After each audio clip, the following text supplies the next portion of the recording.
Once you've gotten used to a ketogenic diet, you're going to want to push your results to the next level. So if you've got your grocery list and your meal planning under control, then it's time to start thinking about intermittent fasting.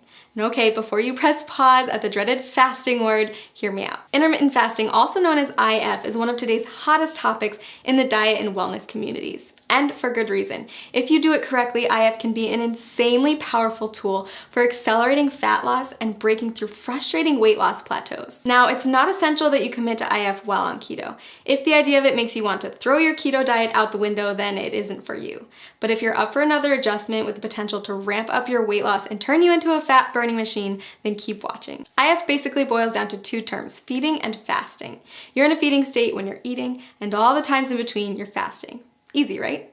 Okay, so here's the deal. There's several different methods for fasting, and you get to choose which one works best for your lifestyle. Most people find that at least one of the following is compatible with their life and fits well into their daily routine. Option 1, skip meals that prolong the time your body's in a fasting state. Most people choose to skip breakfast or lunch. Option 2, rely on the eating windows method.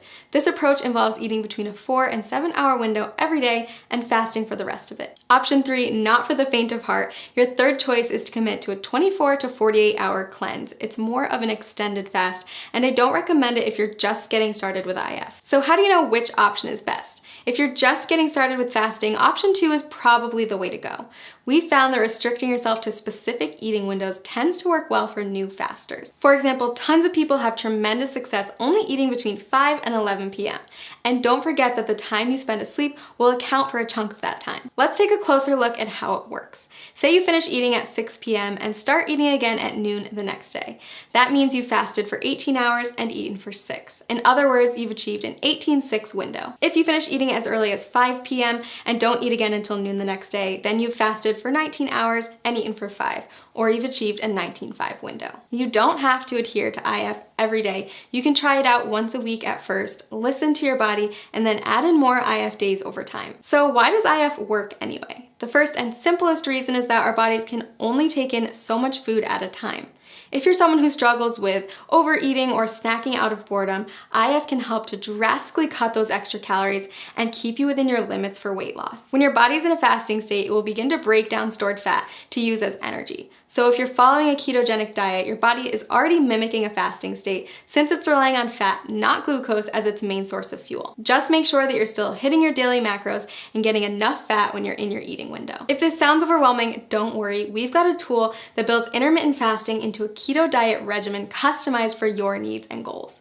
Click the link below this video to discover your personalized plan. And keep in mind that the benefits of IF go far beyond weight loss. After all, there's a reason why every wellness community is talking about it, and why thousands of today's top performers have made it a part of their daily routine.